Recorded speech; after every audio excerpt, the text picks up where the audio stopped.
चलो प्लीज अब रुक जाओ, पहले देख लो। वर्ड था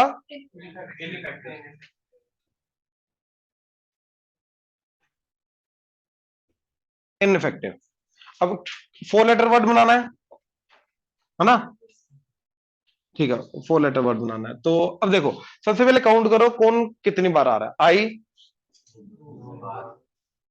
एन एक बार, ई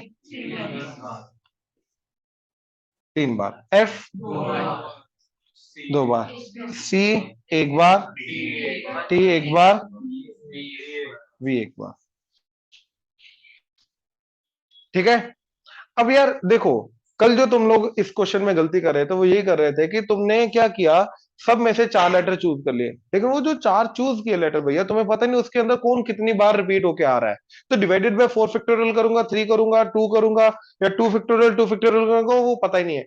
इसलिए इस क्वेश्चन के अंदर हमें केसेस बनाने पड़ते हैं। केसेस बनाने पड़ते हैं क्या? देखो, केस 1, ABCD टाइप का वर्ड, मतलब कोई भी लेटर रिपीट नहीं हो रहा।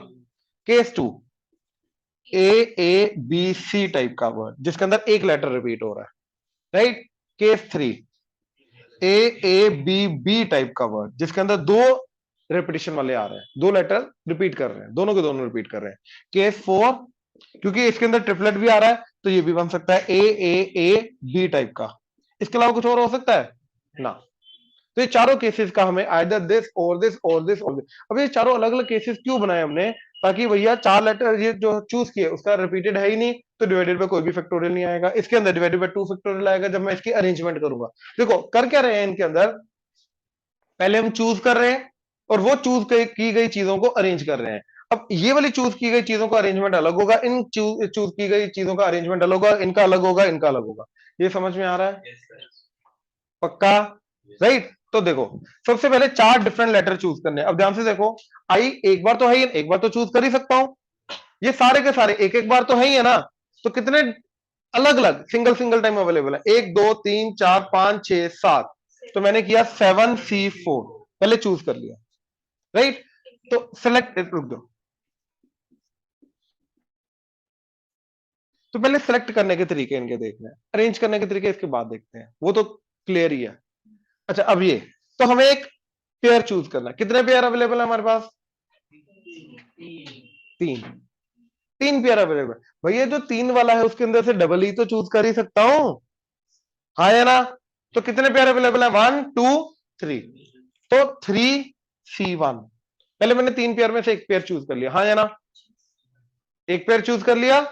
अब मेरे को ये बताओ, यहां पे जो 2 लेटर चूज करने हैं उसके लिए कितने टोटल केसेस कितने जिसमें से 2 लेटर चूज करने हैं? 6।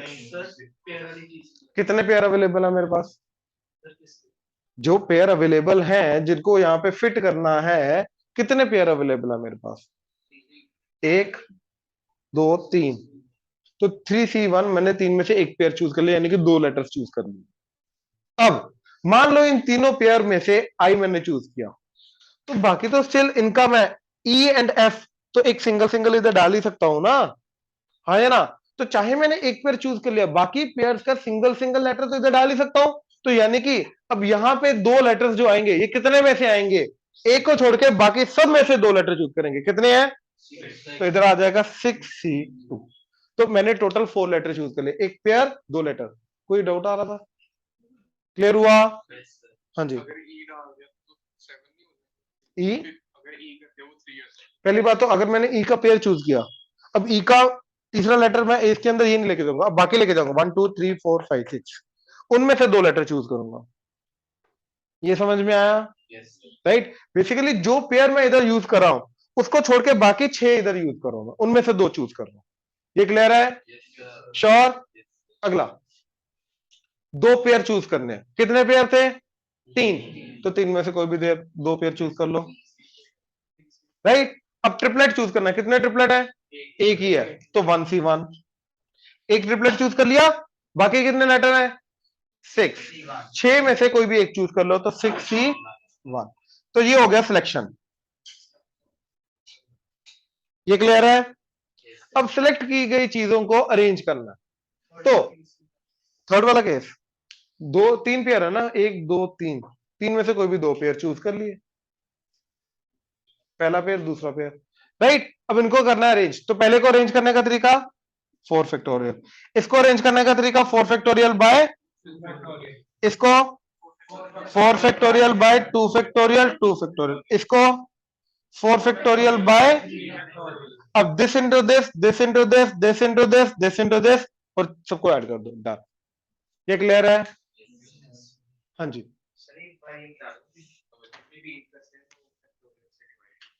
डिवाइड क्यों करते हैं वो मैं बता देता हूँ, पहले ही नोट कर लो, वो रीजन है, रीजन मैं दोबारा बता देता हूँ। सी का फॉर्मूला का डेरिवेशन वो पी के साथ आता है ना, NPR is equal to NCR into R factorial, और वहीं से आता है ना आर फैक्टोरियल डिवाइड करके। तो एनपीआर का फॉर्मूला हमने वहीं से किया था, principle of addition and multiplication, वहां से हमने किया था N, N minus one, N minus two, so till N minus R plus one.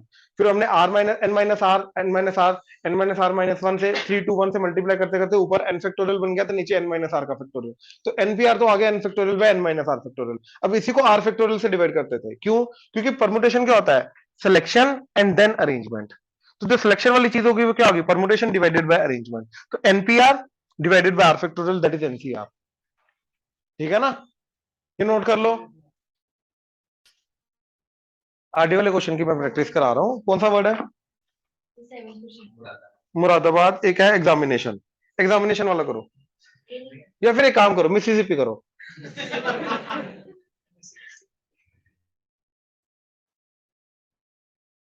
ये करो, 4 लेटर वर्ड बनाना जल्दी।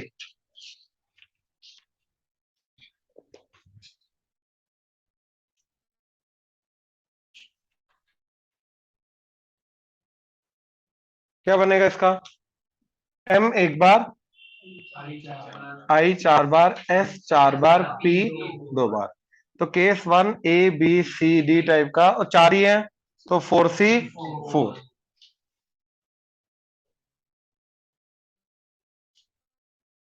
4C4 into case two A A B C type का, एक पेयर चूज करना है तीन में से एक, इंटू एक पेयर चूज कर ले, बाकी सिंगल सिंगल तीन है, तो 3C2 into 4 factorial by case three, right. A A B B type का, तो ए बी बी टाइप का क्या है, दो पेयर चूज करने हैं, 3C2 into 2 factorial, case four A A B A A A B type का, तो 4 में से 2, 2C1, अब 3C1, ठीक है, एक पेयर चूज कर लिया, राइट। और बाकी जो 3 लेटर बचे उनमें से एक लेटर चूज करना है, सिंगल लेटर, तो 4 factorial bye, in case 5 A A A A type का, तो 2C1 इंटू 4 फैक्टोरियल बाय, तो इन सबको ऐड कर लो, this plus this plus this plus this plus this, that is your final answer. Clear है? Sure? चले आगे, डाउट्स जल्दी।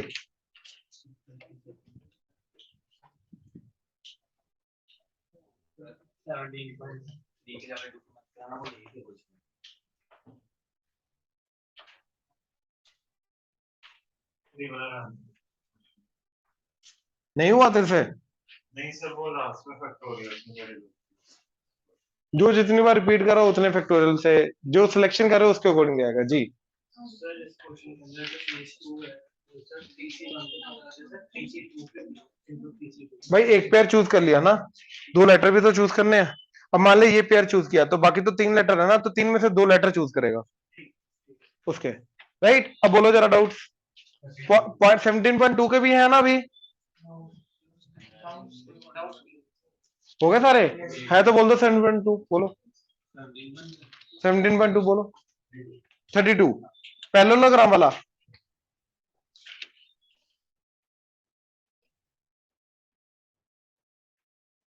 देखो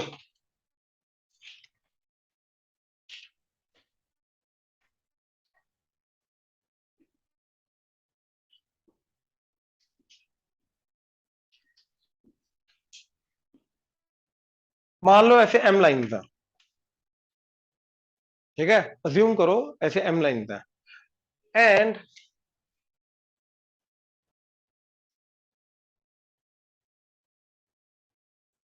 ऐसे n लाइन है। इस क्वेश्चन में आई थिंक एम है, मान लो in general M and N line है। अब पैरेललोग्राम बनाने के लिए हमें इन लाइंस में से कितनी लाइंस चाहिए? दो। इन लाइंस में से कितनी चाहिए? दो। We need two pairs of parallel lines ना। तो एम में से कोई भी दो सेलेक्ट करने का तरीका MC2। एन में से अब ये भी करनी है एंड ये भी करनी है, तो MC2 इंटू, तो ये नंबर ऑफ पैरेललोग्राम्स बनेंगे, राइट। और अगर ये भी m है तो MC2 इंटू MC2 का स्क्वायर, ये आंसर था इसका। और कोई पॉइंट 2 में?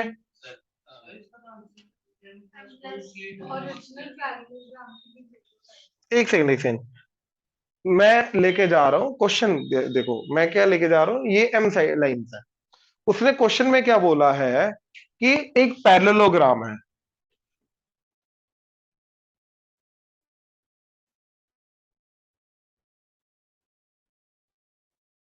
वो बोल रहा है कि इस पैरेललोग्राम की ये जो दो साइड्स हैं इसके पैरेलल m लाइंस लगाई हैं हमने। तो ये m है, तो ये दोनों मिला के टोटल तो m+2 बन गई ना। ऐसे इधर भी दो लाइन है, बीच में m लाइंस लगाई हैं, तो टोटल कितनी बन जाएंगी? m+2। तो इसलिए m+2C2 m+2C2, इसलिए इसके अंदर ये आ रहा है। बट अदरवाइज मैं उसके अंदर m लेके जा रहा था, मेथड तो सेम था, ठीक है ना। अच्छा और बोलो पॉइंट 2 का। 31st, in an exam question paper consist of 12 questions divided into two parts. तो टोटल 12 क्वेश्चन है, पार्ट 1 पार्ट 2, ठीक है, 12 क्वेश्चंस।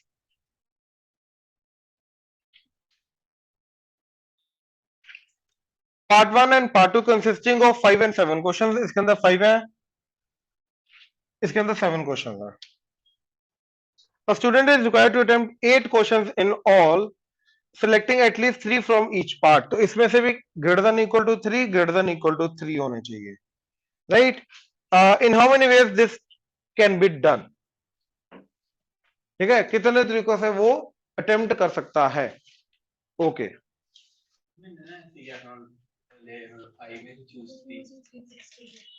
और उसके बाद फिर सेवन में चूज की मतलब उनमें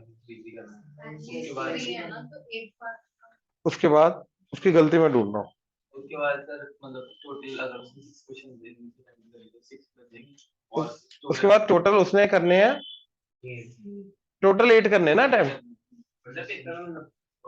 उसके बाद 12 है ना तो 6 बचेंगे तो 62 कर लिया, ओके। हाँ जी, अब बोलो माता जी।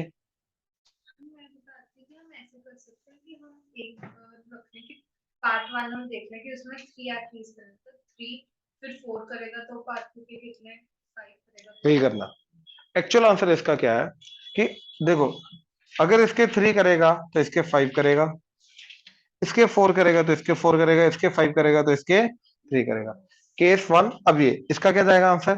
5C3 7C5, एंड ये भी करना है, ये भी करना है, तो ये पहले का। दूसरे का 5C4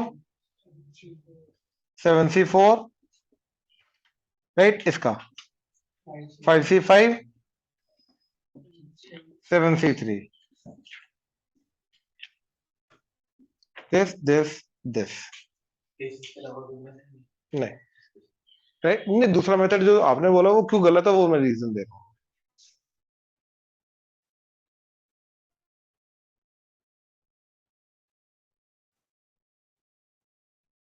देखो, इसके अंदर ऐसा हो रहा है कि अगर पहले इसके अंदर 3 चूज कर लिए, इसके अंदर 3 चूज कर लिए, बाकी दो करने हैं, तो रिमेनिंग में से 2 कर लिए, राइट। यही मेथड है ना। अब इसके अंदर गलती क्या?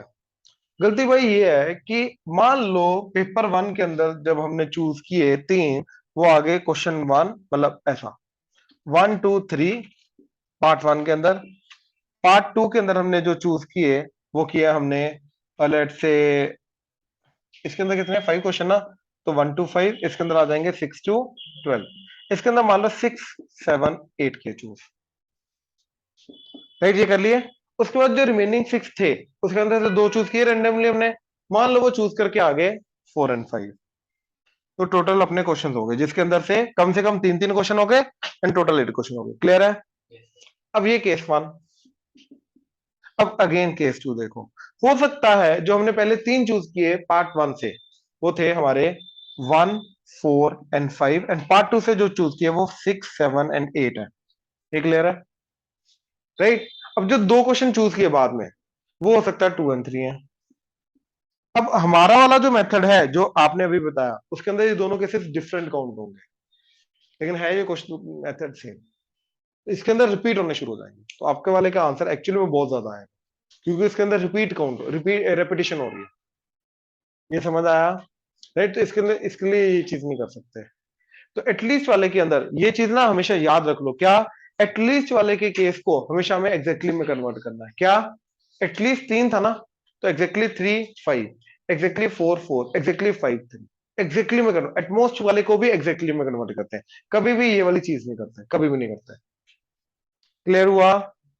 श्योर? ये चीज सिर्फ और सिर्फ एक ही केस में अलाउड होती है करना, जिसके अंदर ये चीज रिपीट नहीं करती, और वो कौन सा है? जिसके अंदर ऑब्जेक्ट्स जो होते हैं वो आइडेंटिकल होते हैं। यहाँ पे अभी सिलेबस लेवल पे ऑब्जेक्ट सारे के सारे क्या हमारे डिस्टिंक्ट, अगर डिस्टिंक्ट है तो ये कभी नहीं कर सकते। आइडेंटिकल वाले में हो तो वो कॉम्पिटिटिव में देखेंगे हम इसका। चले आगे, पॉइंट तेरा मैं बता रहा हूँ, रुक जा तू। हाँ, पॉइंट 2 का बोलो दोबारा। Seventh seventh from A class of 12 boys and 10 girls, please इधर।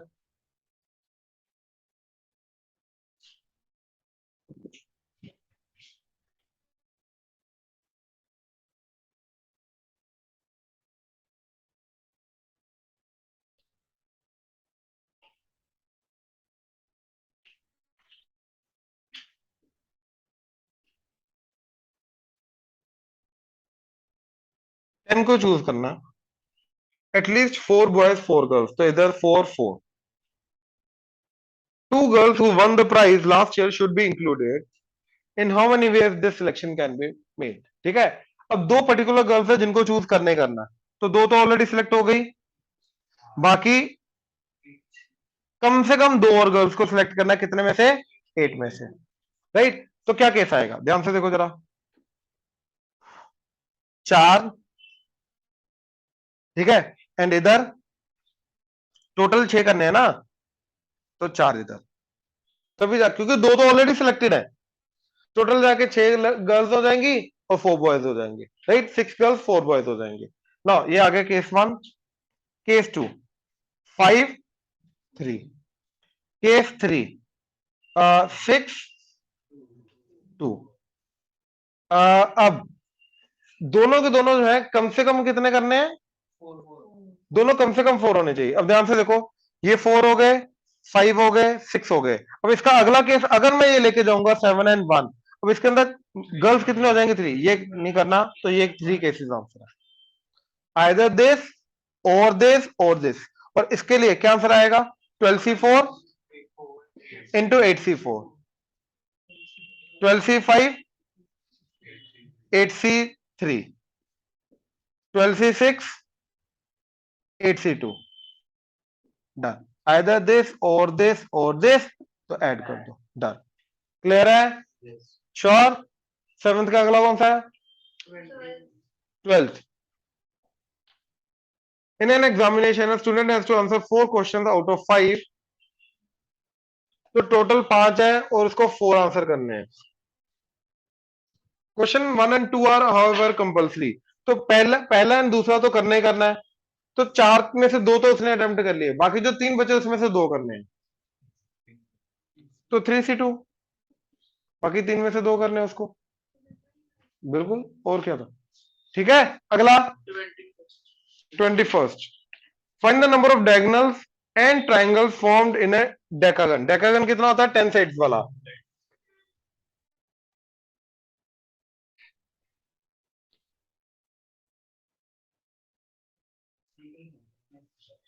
कोई बात नहीं, एक सेकंड का।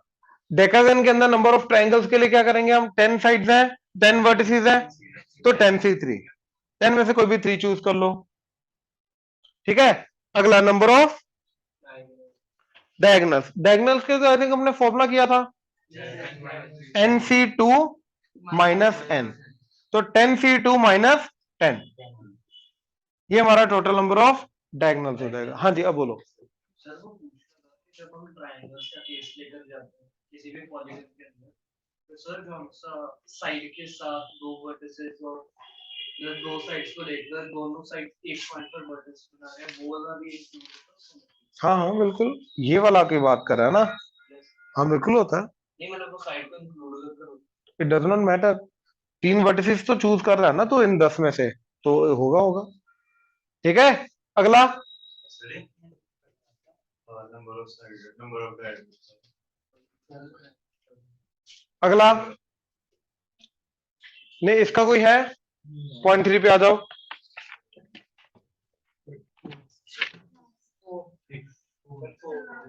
फोर्थ, सिक्स्थ, लास्ट, बस।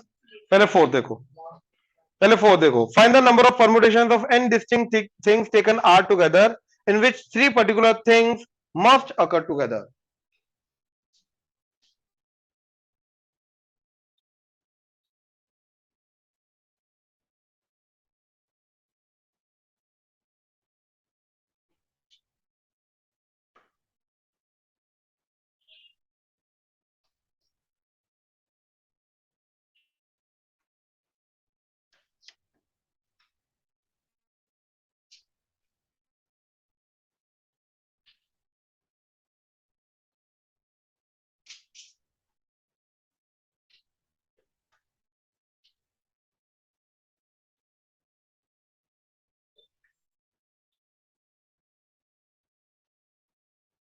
देखो,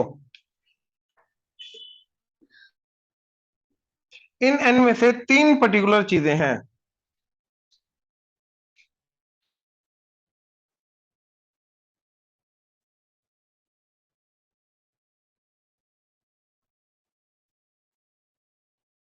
n में से 3 पर्टिकुलर चीजें हैं जिनको हमें पहले तो सिलेक्ट करना ही करना है, और उनको तीनों को हमेशा इकट्ठा रखना है। तो बाकी कितनी बची चीजें हैं? कितनी और सिलेक्ट करनी है? क्यों? क्योंकि 3 तो पर्टिकुलर चीजें ऑलरेडी सिलेक्टेड है। तो n-3 में से हमने क्या किया? r-3 को चूज किया, तो एक ये आ गया। अब हमारे पास टोटल कितनी चीजें हो गई? 3 एंड r-3 टोटल 8 थिंग्स हो गई। अब इनको हमेशा इकट्ठे रखना है, तो इनको टाई करके रखेंगे। तो अब देखो, अगर हमारे पास 5 चीजें हैं एंड इन दोनों को बांध के रखना है, तो टोटल कितने ऑब्जेक्ट्स हो जाएंगे? जितने रिमेनिंग है +1। तो कितने रिमेनिंग है? r-3 +1, तो दैट इज, तो r-2 उनको अरेंज करने का, और ये तीनों को आपस में अरेंज करने का। तो ये आंसर आ गया।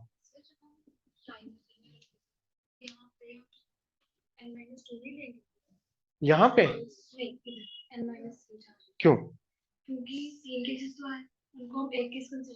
अगेन आप, अगेन ध्यान से समझो।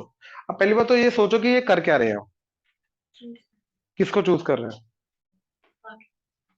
ऑब्जेक्ट्स को चूज कर रहे हैं। नहीं, फिर भी क्यों करते? पहले क्वेश्चन टू क्वेश्चन समझो ना। यहाँ पे हम क्या करने की कोशिश कर रहे हैं? जो 3 पर्टिकुलर ऑब्जेक्ट्स चूजन है उनको तो ले लिया, बाकी r-3 ऑब्जेक्ट्स चूज करने, कितने में से? n-, तो n-3 में से r-3 चूज कर लिया। अब हमारे पास total 3 objects and r-3 objects आ गए। अब इनको अरेंज करना सच दैट तीनों को इकट्ठा रखना है, तो r-2 का फैक्टोरियल एंड 3 फैक्टोरियल को आपस में रोटेट करना है। एक चीज बताओ, एक चीज बताओ, एक सेकंड, एक सेकंड। मान लो 6 ऑब्जेक्ट्स हैं, आपने इन दोनों को ग्रुपिंग कर दिया। अब जो रिमेनिंग को अरेंज करोगे, इसको भी इनके साथ अरेंज करोगे, इसको एक ऑब्जेक्ट मान के करोगे ना, तो जो रिमेनिंग है r-3 और इसको एक मान के जाओगे ना, तो टोटल तो r-2 हो जाएंगे ना, और इनको फिर आपस में अरेंज करने का 3 फैक्टोरियल। अब बोलो।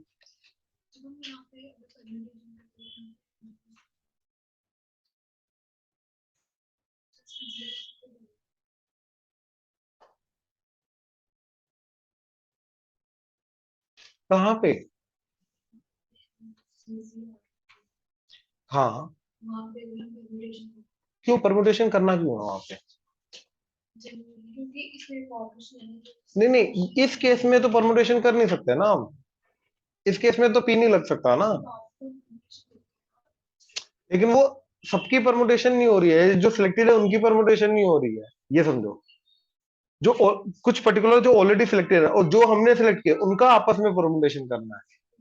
तो जो सिर्फ चूज करे उनकी परमुटेशन कर नहीं सकते। यहाँ पे अगर पी लगा दिया तो ये सिर्फ जो सिलेक्टेड है उन्हीं की परमुटेशन करेगा, जो ऑलरेडी सिलेक्टेड है उनका साथ में कॉम्बिनेशन लेके परमुटेशन नहीं करेगा। ये समझो, अगर मैंने यहाँ पे पी लगा दिया तो ये n-3 में से जो r-3 चूज करा है सिर्फ उन्हीं की परमुटेशन करेगा। लेकिन हमारे पास क्या, जो हमने चूज किए n-2 क्यों लगे, क्योंकि हमारे पास n-3 में से 3 ऑलरेडी सिलेक्ट। देखो अगेन आप नंबर ऑफ ऑब्जेक्ट्स में हेराफेरी कर रहे हो, क्योंकि हमारे पास अवेलेबल कितने हैं, n।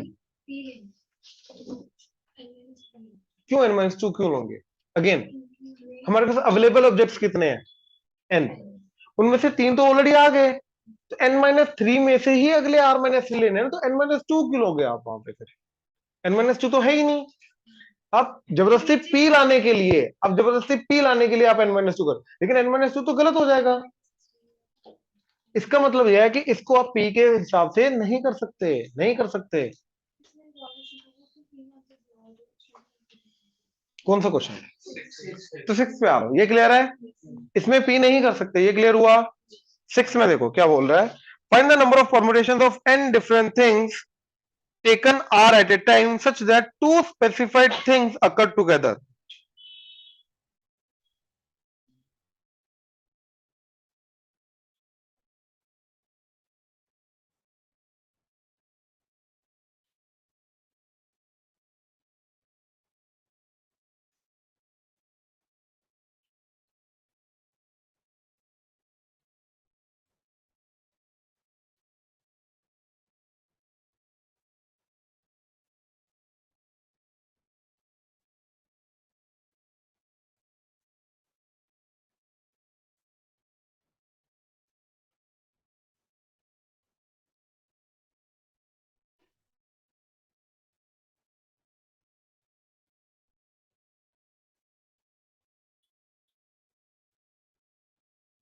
देखो n है, इनमें से दो तो पहले से सिलेक्ट कर ली, तो बाकी कितना बचा, n-2c, हाँ है ना।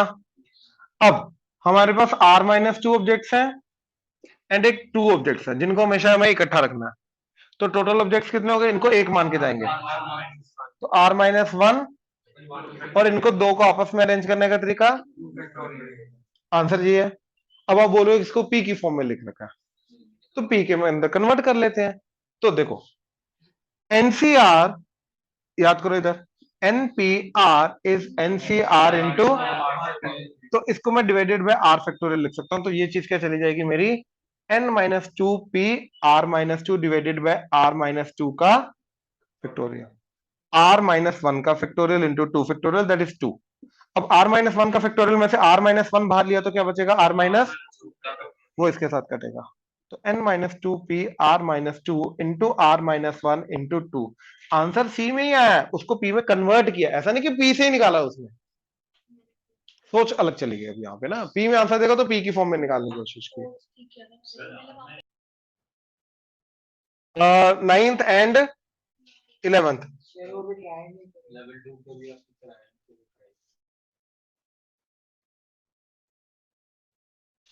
ये 9th वाला मैं बता देता हूं क्योंकि ये राउंड टेबल वाला है, ठीक है, राउंड टेबल वाला मैं बता देता हूं, इसका ना लिख लेना फॉर्मूला,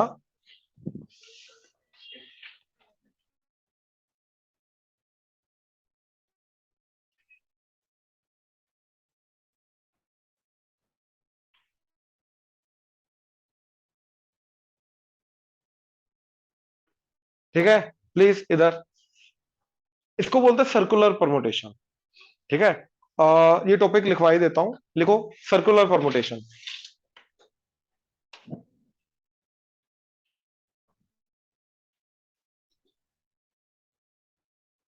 सर्कुलर परमुटेशन,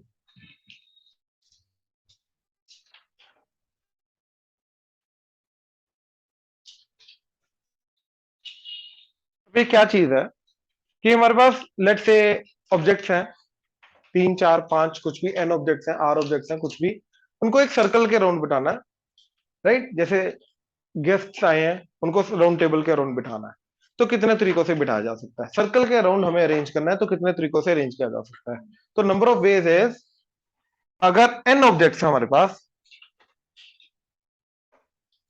तो इनको सर्कल के अराउंड बिठाना है, तो इनका आएगा n-1 फैक्टोरियल, एक कम का फैक्टोरियल, दैट्स इट। मैं रीजन दूंगा, वो ठीक है, बट मैं रीजन देता हूं क्या चीज है, ठीक है। तो अब इस क्वेश्चन के अंदर वो क्या बोल रहा है, नाइन्थ क्वेश्चन के अंदर, कि a businessman host dinner to 21 guest, he is having 2 round table, एक एंड एक ये, ठीक है। जिसकी कैपेसिटी 15 की एंड 6 गेस्ट होल्ड करने की है। तो कितने तरीकों से वो अरेंज कर सकता है? तो सबसे पहले मैंने क्या किया, 21 में से 6 चूज कर लिए, राइट, जिनको मैं इधर बिठाऊंगा, तो उनको बिठाने का तरीका 5 फैक्टोरियल, 6 - 1 5 फैक्टोरियल। अब बाकी कितने बचे, 15, और उन 15 को इधर बिठाने का तरीका 14 फैक्टोरियल। अब बच्चा ना एक चीज में जनरली कंफ्यूज हो जाता है, वो ये बोलता है कि यार जिस तरीके से मैंने 6 पहले चूज किए, बाकियों को इधर बिठा दिया, अगर मैं पहले 15 चूज करूं तो आंसर क्या डिफरेंट आएगा, सेम आएगा? सेम आएगा। कैसे? देखो, 21C15, और उन 15 को इधर बिठाने का तरीका 14 फैक्टोरियल, और बाकी जो बचे 6 उनको इधर बिठाने का तरीका 5 फैक्टोरियल। अब ध्यान से देखो, दोनों आंसर के अंदर सिर्फ इस चीज का फर्क है, हाँ है ना। और हमारी एक प्रॉपर्टी होती है, that is NCR is equal to NC n-R, ये प्रॉपर्टी होती है, राइट। जैसे 21C6 that will be equal to 21C21 - 6, that is 21C15, ये दोनों की वैल्यू सेम आएगी, राइट। क्यों? क्यों? क्योंकि देखो इसका लेफ्ट हैंड साइड क्या जा रहा है, n factorial r factorial n-r factorial, और इधर n फैक्टोरियल, नीचे का नीचे n-r factorial, and this minus this करूंगा तो क्या आ जाएगा, दिस माइनस दिस, nn कटेगा तो r बचेगा, तो r, और ये दोनों सेम आ रहे हैं, ध्यान से देखो। तो that is why 21C6 and 21C15 ये दोनों सेम होते हैं, तो इसलिए दोनों के दोनों आंसर सेम आ रहे हैं। तो चाहे तुम पहले 15 चूज करो 21 में से, और फिर बाकी जो 6 बचे उनको बिठा दो, या फिर पहले 6 चूज करो, बाकी जो 21 बचे उनको बिठा दो, it's one and the same thing. तो तुम्हें दोनों में से करना एक है, ऐसे नहीं दोनों के दोनों करने हैं। क्लियर हुआ? श्योर? क्योंकि 15 गेट्स को अरेंज करने का तरीका n-1 फैक्टोरियल, 15 - 1 14 फैक्टोरियल। मैं रीजन देता हूं,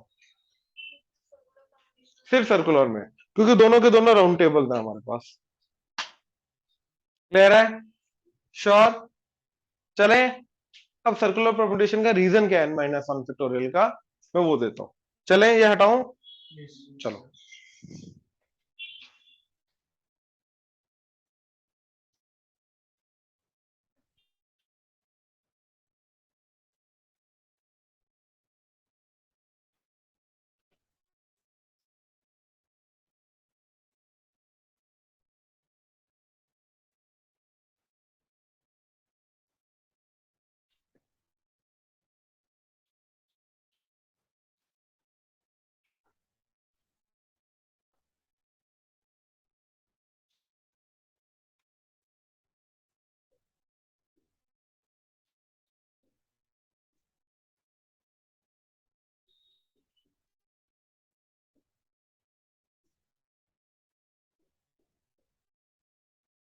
तो 6 केसेस को देखो, 6 5 है, 5, चलो छठा इधर बना लो।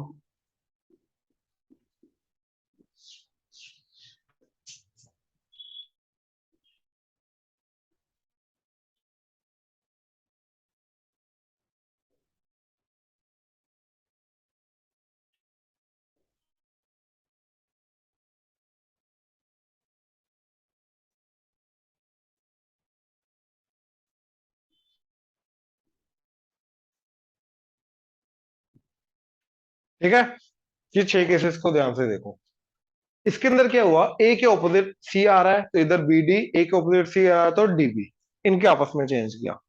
ए के ऑपोजिट डी आ रहा है तो सी बी, ए के ऑपोजिट डी आ रहा है तो बी सी, ए के ऑपोजिट बी आ रहा है तो सी डी, ए के ऑपोजिट बी आ रहा है तो डी सी, राइट। किया क्या मैंने, ए के विद रिस्पेक्ट टू बाकी तीनों को अरेंज किया, 6 factorial, sorry 3 factorial, that is 6 cases. तीनों को अरेंज करने का तरीका, बीसीडी को अरेंज करने का तरीका ध्यान से देख लो, BCD, DBC, CBD, BCD, CBD and DCB, ये क्लियर हुआ? इन तीनों को आपस में अरेंज करें। ए को मैंने सिर्फ टॉप पे रखा। अब ध्यान से देखो, मान लो मैं एक पर्टिकुलर कॉन्फ़िगरेशन लेके जा रहा हूं, अब जरूरी नहीं ए को टॉप पे रखना, राइट? कहां पे रखूं ए को? नीचे नीचे। इसको यहां पे क्या रखूं? डी, बी, सी, राइट? अब देखो ए के ऑपोजिट क्या है? तो ए के ऑपोजिट सी ये है, सी ये है। अच्छा, ए के लेफ्ट में क्या है? डी। तो ए के लेफ्ट में क्या है यहाँ पे? डी। तो ये केस और ये केस सेम है, रिपीट कर गया। अब कोई भी एबीसीडी को कोई भी रैंडम केस लो यार, कोई भी कहीं पर भी, बताओ कौन सा केस लो। इधर क्या लूं? सी, इधर डी, इधर ए, इधर ये तो वही बन गया, कुछ तो सोच लो।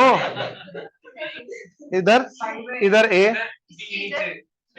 D, B. अब ध्यान से देखो, ए के ऑपोजिट क्या है? डी। ए के ऑपोजिट डी, इधर इधर। अब ए के लेफ्ट में क्या है? सी। तो ए के लेफ्ट में क्या है? सी। तो ये केस और ये केस सेम है। अब जो केस बनाओगे इन 6 में से आएगा। अब हो क्या रहा है? अब हो क्या रहा है पहले समझ लो, हो क्या रहा है। एक्चुअली में सर्कल के अंदर पता क्या होता है, इन सबको मैंने एक एक पोजीशन अगर एंटी क्लॉकवाइज या क्लॉकवाइज रोटेट कर दिया, एक एक या ऐसे ऐसे करता जा रहा हूं, रोटेट करता जा रहा हूं, तो तब भी अरेंजमेंट क्या होगी? सेम। क्योंकि सर्कुलर परम्यूटेशन में एक्चुअली में होता है कि मेरे विद रिस्पेक्ट टू बाकी कहां बैठे हैं। क्योंकि अगर मैंने पूरे के पूरे टेबल को एक एक पोजीशन घुमा भी दिया, तब भी मेरे रिलेटिव बाकी सारे के सारे सेम बैठे हैं, तो अरेंजमेंट इज सेम। तो एक पर्सन के विद रिस्पेक्ट टू बाकी किस तरीके से अरेंज हुए हुए हैं, उसको हम सर्कुलर परम्यूटेशन बोलते हैं। तो इसलिए मैंने क्या किया, एन चीजों को अगर सर्कल के अंदर अरेंज करना है, तो एक चीज को फिक्स करने के बाद बाकी n-1 चीजें बची, उनको अरेंज करने का तरीका n-1 फैक्टोरियल। इसलिए वहां पे एक के विद रिस्पेक्ट टू बाकी कहां पे बैठे हुए हैं, n-1 फैक्टोरियल आता है।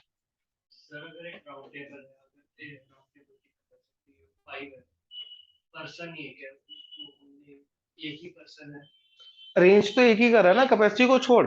कैपेसिटी तो इधर मैं 10 भी लगा सकता हूं। अगेन कैपेसिटी का कोई लेना देना नहीं है, कैपेसिटी का कोई लेना देना नहीं है, बैठे कितने हैं उनसे लेना देना है। तो एक पर्सन को बिठाने का तरीका एक ही होगा, कैपेसिटी से कोई लेना देना नहीं। जितने पर्सन बिठा रहा है उतनी कैपेसिटी हो जाएगी टेबल की, बस ये समझ ले, ठीक है ना? तो नंबर ऑफ वेज इसका एक ही आएगा, एक ही बिठाया भैया, एक ही पैटर्न है, जैसे मर्जी बिठा ले, जहां मर्जी बिठा ले, एक ही है। क्लियर हुआ? श्योर? इसका रीजन क्लियर है, राइट? इसका रीजन एक और तरीके से दिया जाता है, वो भी देख लो कि जैसे ए बी सी डी है, लीनियर परमुटेशन। अब लीनियर परमुटेशन को सर्कुलर परमुटेशन में कन्वर्ट करने का तरीका बेसिकली आपस में जुड़े हुए हैं, ये समझे, तभी सर्कुलर बनेगा ना, राइट? अब एक एक पोजीशन इसको आगे लेके गया, तब भी क्या आएगा? सेम। तो ये बन जाएगा ए बी सी डी। अच्छा, एक और A B C D, A B C D. तो ये चारों की चारों पोजीशंस क्या है? सेम। सर्कुलर है ना, ये सर्कुलर है, तो ये चारों की चारों पोजीशन सेम हुई ना सर्कल के अंदर, ये समझे? सो दैट इज वाई इनको लीनियर परमुटेशन का क्या होता है तरीका? n factorial. लेकिन भैया n केसेस सेम है तो क्या बचेगा? n-1 factorial. n cases same आएंगे, हर एक परमुटेशन के n केसेस सेम आएंगे, हर एक परमुटेशन के n केसेस सेम आएंगे। तो n के ग्रुप को एक काउंट करना है, तो divided by n factorial. Permutation के अंदर भी भैया इधर, राइट, n के ग्रुप्स को सेम लेके जाना है। तो जब तू बोला ना नॉट डिस्टिंक्ट, मतलब कोई रिपीट कर रहा है, तो उसके उतने फैक्टोरियल से डिवाइड क्यों होता है, राइट? उसका रीजन भी यही है, क्या कि जितने तरीकों से वो आपस में पोजीशन चेंज कर सकते हैं। मान ले तेरे पास ए बी सी है, इसको A1 A2 ले ले, तो इसके 4 फैक्टोरियल केसेस आ जाएंगे। I am considering both the as to be different now, but जितने तरीकों से A1 A2 आपस में पोजीशन इंटरचेंज कर सकते हैं, अब अगर वो सेम हो गए तो उतने केसेस सेम ग्रुप बनाएंगे, उन सारे के सारे ग्रुप्स को मैं सिंगल काउंट करूंगा। तो कितने तरीकों से A1 A2 आपस में पोजीशन इंटरचेंज कर सकते थे? 2 फैक्टोरियल। तो every 2 factorial will be counted as 1। तो कितने ग्रुप्स बनेंगे? और ग्रुप बनाने के लिए सब्ट्रैक्शन नहीं काम में आता, डिवीजन काम में आता है। तो नंबर ऑफ ग्रुप्स ये बनेंगे, तो इसलिए उतने फैक्टोरियल से डिवाइड होता है, क्योंकि उतने ग्रुप्स को मैं सिंगल काउंट करूंगा, ये रीजन था। क्लियर हुआ सर्कुलर परम्यूटेशन? हाँ जी। अगेन एक को छोड़ दो, बाकी सबका अरेंजमेंट करना है, n-1 फैक्टोरियल। ये टोटल n है, एक को छोड़ दो, बाकी सबका एक के विद रिस्पेक्ट टू अरेंजमेंट करना, तो n-1 फैक्टोरियल। हाँ जी। अगेन n के ग्रुप्स को सेम काउंट करना है, ये कितने ग्रुप्स बने, जितने एलिमेंट्स है उतने ग्रुप बनेंगे। 3 है, एबीसी है, तो ए बी सी, ए बी सी, तो 3 सेम काउंट होंगे। नाउ अगेन, क्या ये सिर्फ यही 3 सेम काउंट होंगे? नहीं। अगर मान ले इसका अरेंजमेंट किया बी सी ए, तो अगेन बी, सॉरी, ए सी बी, तो ए सी बी, ए सी बी, अब ये तीनों को भी सेम काउंट करेगा ना, तो एवरी 3 जो होंगे वो सेम काउंट होंगे। तो 3 के कितने ग्रुप्स बन रहे हैं? Every N will be, ABCD का आपस में जितना भी परमुटेशन होगा 24, उनके अंदर से every 4 will be counted as same, every 4 will be counted as same. तो 24 केसेस जो 4 फैक्टोरियल होगा, उनके अंदर 6 केसेस को सिंगल काउंट करना है, तो डिवाइडेड बाय हमने वही कर दिया, डिवाइड किया, ग्रुपिंग कर रहे हैं, यहाँ पे माइनस नहीं करेंगे। क्लियर हुआ? ग्रुपिंग का मतलब ये तीनों को सेम काउंट करूंगा ना, तो इन तीनों का ग्रुपिंग कर दिया। यस, क्लियर हुआ? श्योर?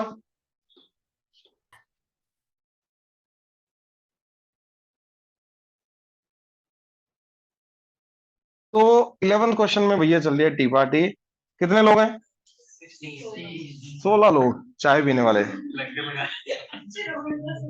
ध्यान से चेक करो, पर बात फेरी होगी।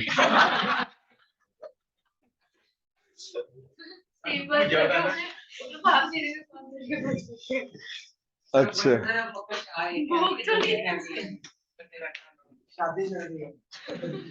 T party is arrange for 16 persons.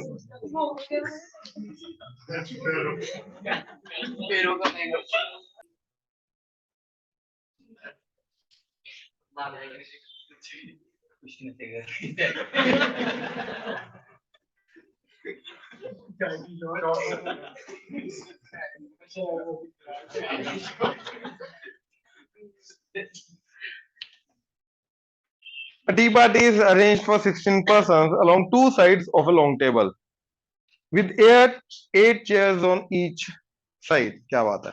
4 persons wish to sit on one particular side.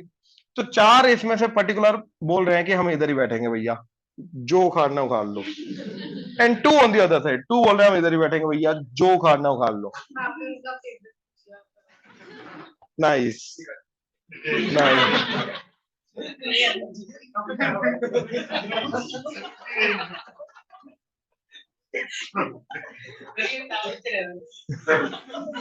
हाँ, वो जगह भी वैसे 2 की लेगा।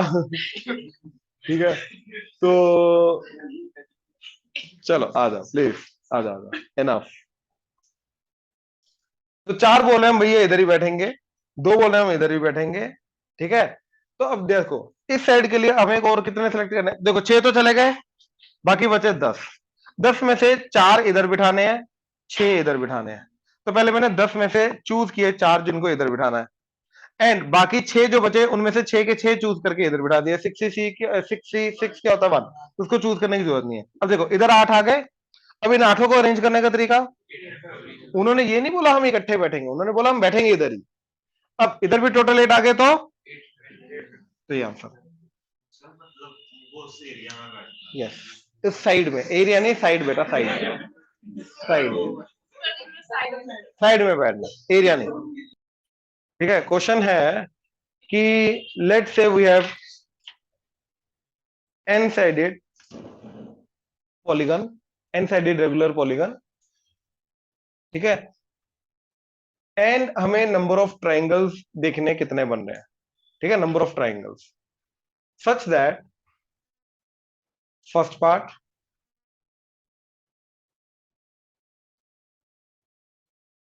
triangle has one side in common with polygon,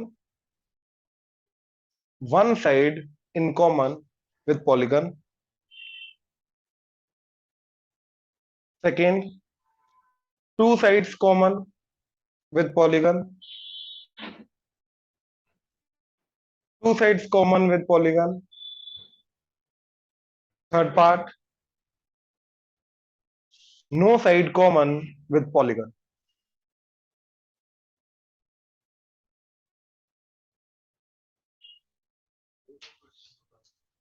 n sided regular polygon है, इसके टोटल नंबर ऑफ ट्रायंगल्स कितने बन सकते हैं वर्टिसेस को ज्वाइन वगैरह करके, सच दैट पहले के अंदर है one side common with polygon, triangle जो बनेगा उसकी एक साइड कॉमन होनी चाहिए पॉलीगन के साथ। सेकंड के अंदर क्या बोला, वो टू साइड्स कॉमन होनी चाहिए। थर्ड के अंदर क्या बोला, no side common with polygon. ठीक है, करो जरा सर एक चीज सर आप अपने क्वेश्चन सॉल्यूशन रखते हैं कुछ। यस, चलो प्लीज अभी करो।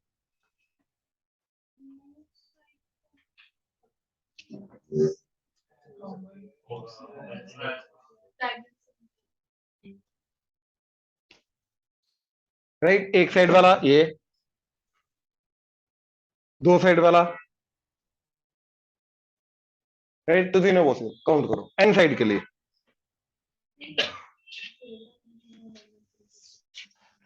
करो करो करो, फोकस फोकस फोकस।